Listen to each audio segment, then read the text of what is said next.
What's up, peeps? Welcome back to my channel. I'm Jen, and you've made it over to Copper Cactus DIY. In today's video, I'm taking you with me to the thrift store to acquire some snazzy thrift finds. That's because in today's video, I'm taking part in the hysterically named Goodwill Hunting Thrift Flip Challenge. This one is brought to you by the Flippin Bunch. That includes DIYs by Dar, Statement Designs, Owling Dog Designs, and the Crafty Creech DIYs and Furniture Flips. And this one is also co-hosted by Lifestyle of a DIYer. I won't share all the details of thrifting because the music was playing and I have 3 projects to complete in this video, right? So let's speed through this until I get into the pieces that I bought. Shall we?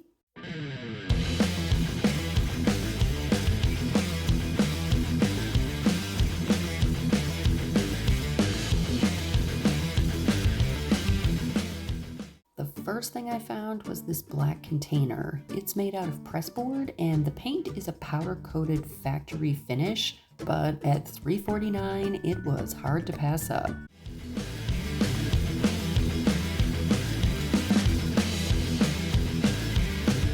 Next, I grabbed this sports-themed wall-hanging bottle opener. This is definitely a home build, but it's gonna make a great staging piece when I'm done with it, and a high score at $2.49.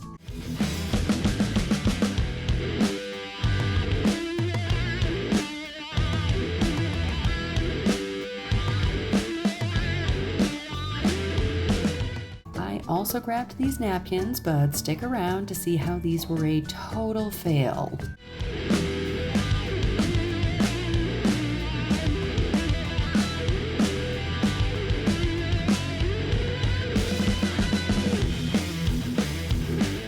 My final piece for the challenge came to me right around the corner. So I've been looking for a jewelry box for a while now, and this one was pressboard but in decent shape considering that. So I snagged it and I started for the checkout.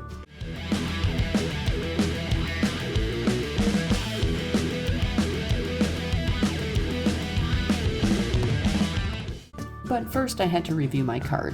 The 3 pieces need to come in under $25 to meet the challenge, and with that jewelry box, I came in at a total of $15.47 before tax.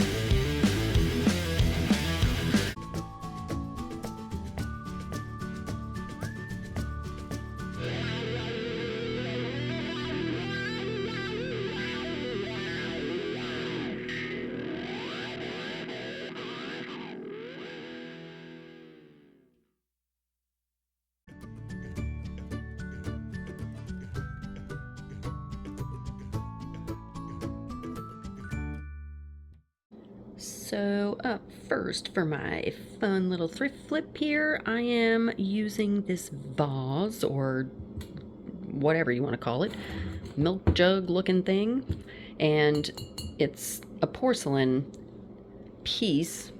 I did get this piece for under $4.50 at the Goodwill, so that's pretty cool. I ended up using this jug in my staging for the Hope Challenge last month. You can check out my faux finishing playlist if you want to see that video. All I did with this jug was to clean it, let it dry, and pack it up in some soft materials for the drive back from Arizona to New York.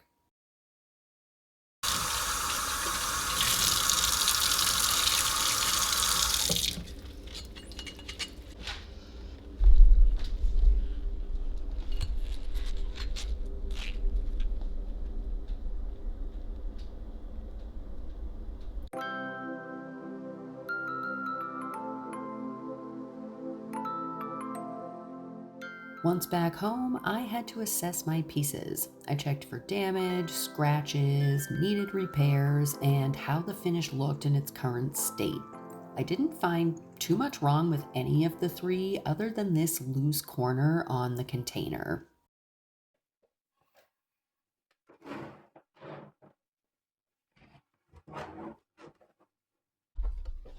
So I fixed that with some Gorilla wood glue and painter's tape, let it dry for a couple of hours, and then went on with the next step. I removed this bottle opener. I won't be replacing that on this piece, but I'm definitely going to hang on to this for future use. With a Japan scraper, I took off the price sticker. Then I used the same metal Japan scraper to scrape off this Green Bay Packers logo. Now don't come at me, please. The Packers are actually my team, one of them, but this doesn't fit with the vibe that I'm going for, and it was quite yellowed over time anyway. I feel like this piece got a lot of love in its Green Bay prime, kinda like the Packers. Next up, scuff sand and sand down any raised edges or chipped wood from removing that bottle opener.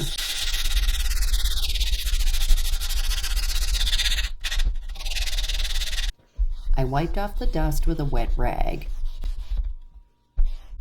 Then I used DAP plastic wood to fill the screw holes.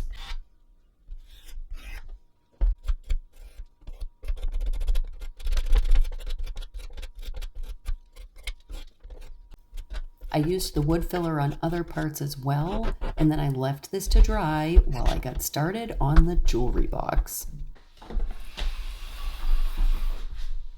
I scraped off the price sticker, disinfected outside and inside using disposable wipes, and pulled the tape from the mirrors. That pretty much finalized prep on this piece. I finished cleaning, sanding, and wiping down of the other two pieces.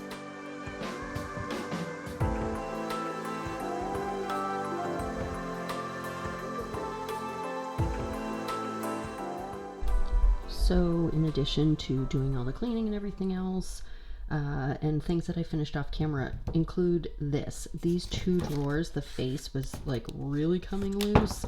It was pretty much peeling off, so I just pulled back the face of the drawer. You can probably see that glue in there all the way down at the bottom corner there. Where the sides came in on the drawer face, I just pulled it back pretty far, got glue all down into that crevasse, and then now they're just taped up. I'll leave these for about an hour. And for this one, I think I'm going to do something which I almost never do, which is paint hardware. I don't tend to do that, but I know every single piece of this is like MDF, so I really don't want to take these screws out, because as soon as I do, they're not ever going back in correctly, and it'll never seat and whatever. They are where they are, so...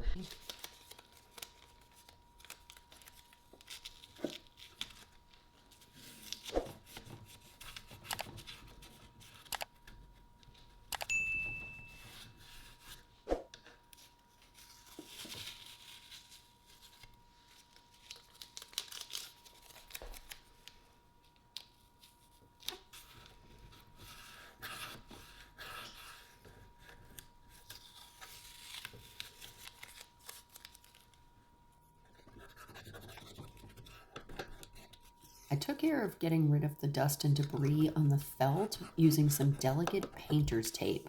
I'll just press it onto the surface and then it will pull away the dust clean. I did the same thing on all of the drawers, and I would just trade out the tape pieces as needed. Then I could finally start painting. I'm using a white chalk paint from Behr, and I'm applying it to this wall hanging directly over the green paint. I'm using this as my first coat, and I want it to kind of mimic distressed or whitewashed wood graining.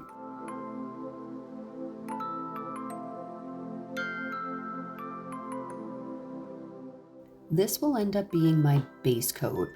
While this dried, I got started on mixing a custom pink shade to use as a wash.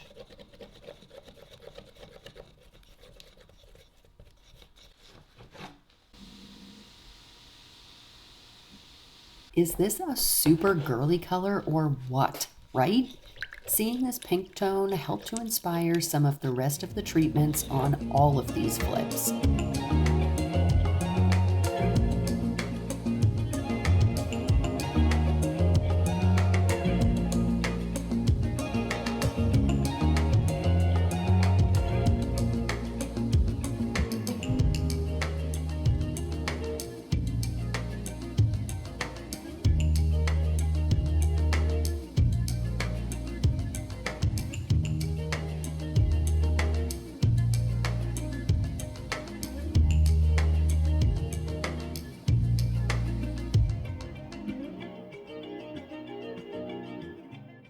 I finished up and left this to dry.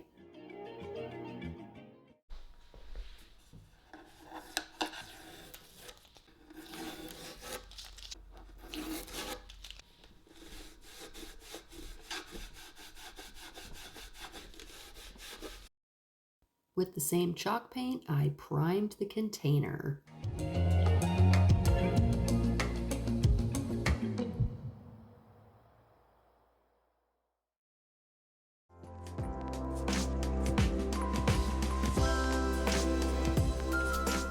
The primer dried in about an hour.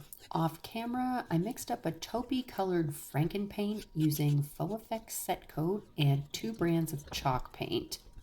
Normally, I'd never tint set coat with chalk paint, but since this is just a decor piece, I went with what I had on hand.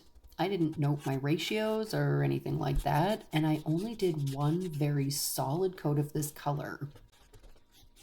I want a teeny bit of that white to show through, also with the darker tray color beneath it. So I painted directionally, and that will all help to sell the faux wood that I'm going to do later in this video.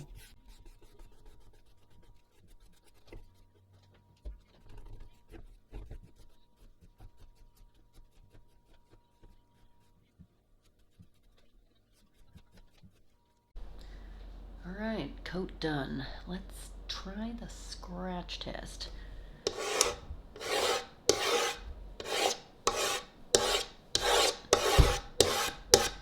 Looks good to me. Time for decorative cuteness. But first, I'm going to do the decorative cuteness on the other piece, and I'm going to get the first coat on this jewelry box. About that. Haven't done this in a while. Yeah, oh, no, do not need to zoom in. Okay, I just wanted to kind of like get in the frame here. Hi, haven't seen everybody in a bit. Let's look at some of the issues of this piece. And also, like, how cute is that little vignette that I have on the top there?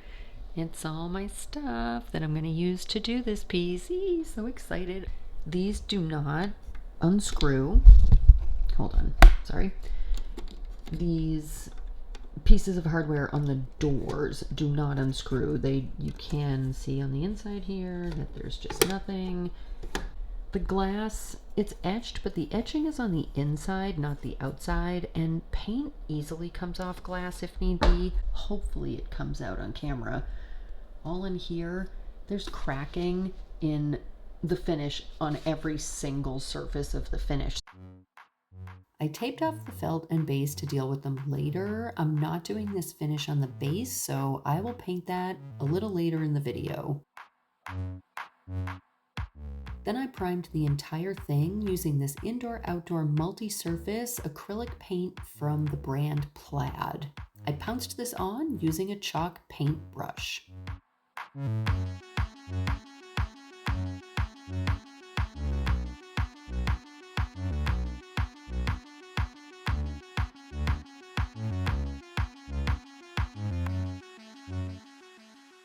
After that dried for about an hour, I mixed a light custom tan shade of acrylic paint and I pounced that on to full coverage over the primer.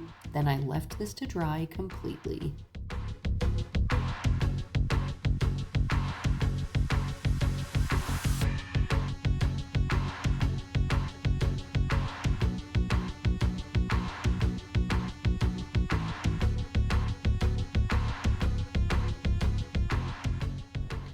Okay, so while this, this dries, I'm gonna get started on this, the decorative element. I am coming in with a very thin, very light coat of the base paint, which will help seal those tape edges. That way I'm not gonna have any bleed under, because I really want this to look like I painted a walnut tray. We'll see how that works out, but that's the goal. I am using this home decor wood tint from FAUX, and this is in the shade Walnut, and I'm just applying this with a chip brush so that I get that broken open grain vibe.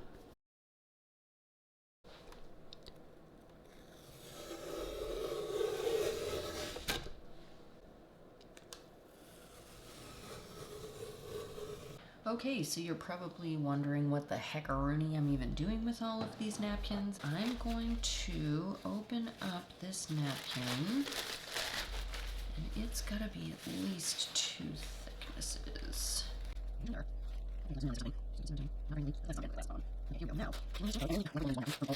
I can use these napkins in the kitchen if I feel like it.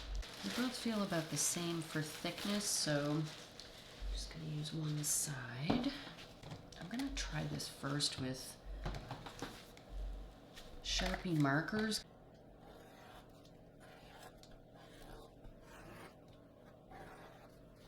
I don't think it's gonna work with the Sharpie.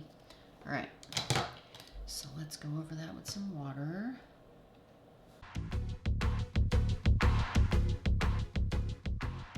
My idea was to tear napkins into like flower shapes, but so that they would have these fluttery petal edges. I planned to layer and decoupage them onto the wall hanging in a random placement, but despite ruining my table to try this, it just wouldn't line up with what I had envisioned in my head. Yeah, epic fail. I have no idea now what to do because that really didn't work out, and I even tried cutting them off camera and whatever, and it doesn't look how I had envisioned it in my head. And I think I didn't expect to like this pink wash as much as I did, and that's one of the reasons, why I was going to even do the flowers in the first place, because I kind of thought I was going to have to cover this up, but I sort of dig it. It's a nice basic piece, so I think for now this one's done, but hang until the beauty shots and then you'll know if I did more stuff on this one. But for now, I think I'm getting this out of here and getting back to the jewelry box. But first, I did the directional wood graining on the sides of the container, and I used a vertical pattern for that. That way it would follow the wood graining that I had originally done with the paint and the primer. And I pulled the tape immediately, but you'll have to wait for beauty shots for that reveal.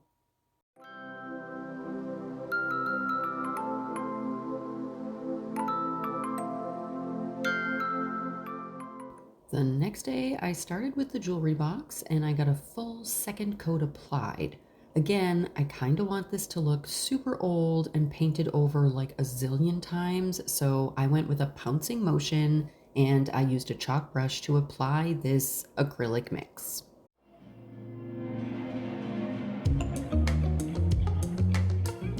But I don't want that paint to cause issues with opening and closing, so I scraped and sanded off the excess off the top of the drawers. This was semi-precarious because I went through the lacquer all the way to the pressboard substrate.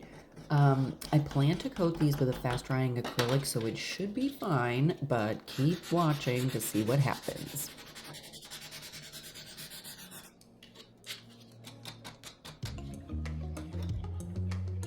On the box, my custom brown wash went on way lighter than I hoped. Then things went racing downhill.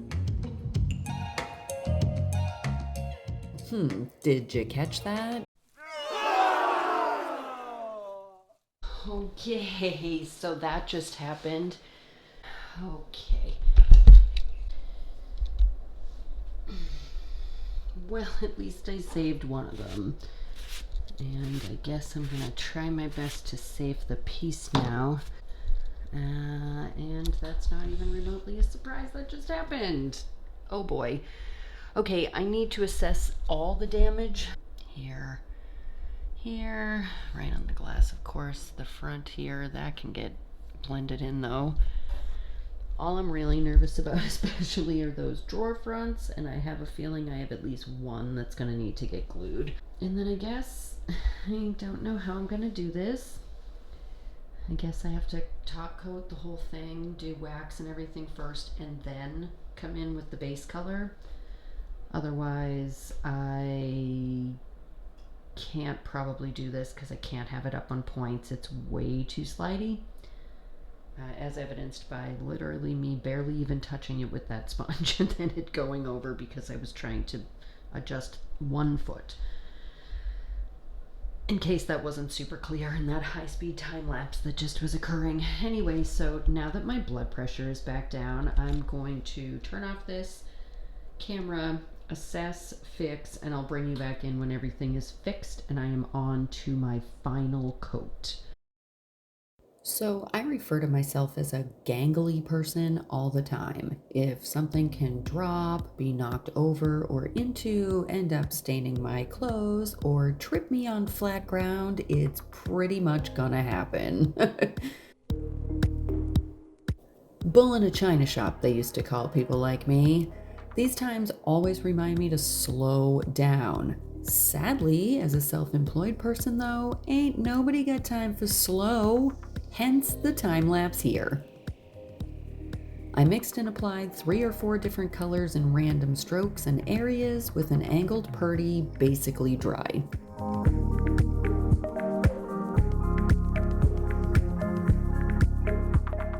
No matter what I used, I couldn't get the glue from the tape off these mirrors. So I didn't want to use Goo Gone because I was afraid it might ruin the felt and the felt glue if it happened to touch that.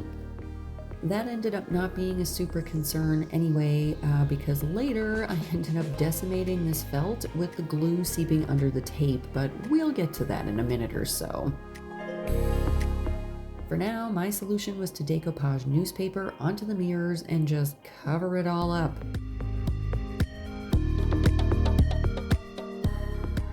So what year do you think this newspaper is from? Leave me a comment during this premiere and I will give you a shout out in my next video.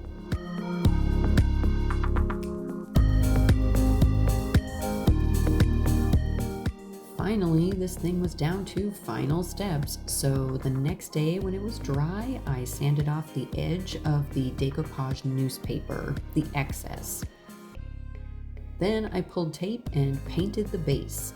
I'm using 2 coats of a glossy black acrylic, but I ended up doing that second one off camera.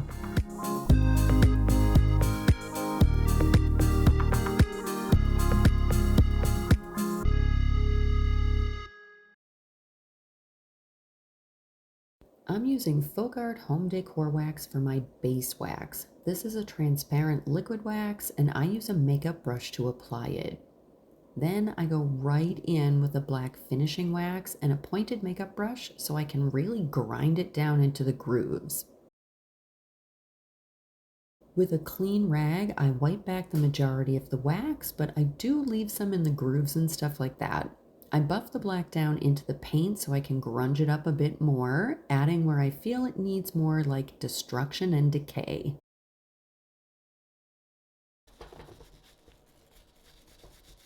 While I apply wax to this drawer front, let me say again, thanks to the Flippin Bunch for putting on this Goodwill Hunting Thrift Flip Challenge.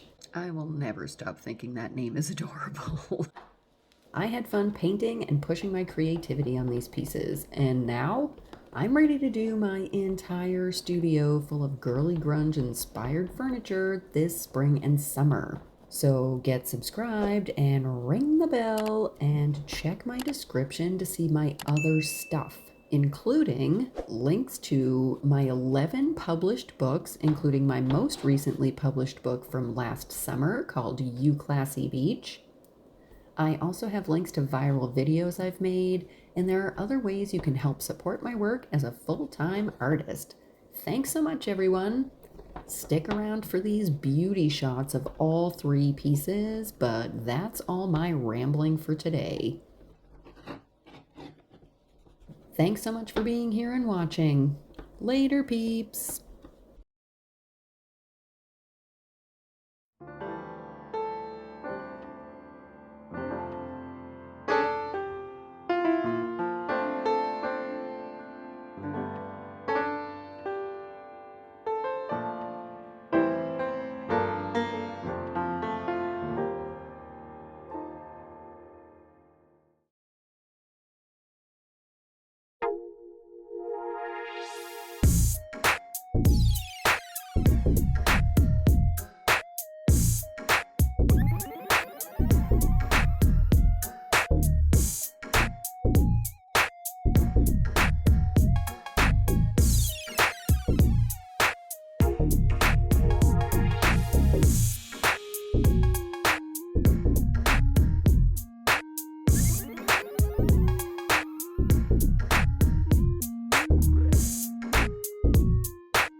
November 2009, which doesn't sound like that long ago, but incidentally is 16 years. You're welcome.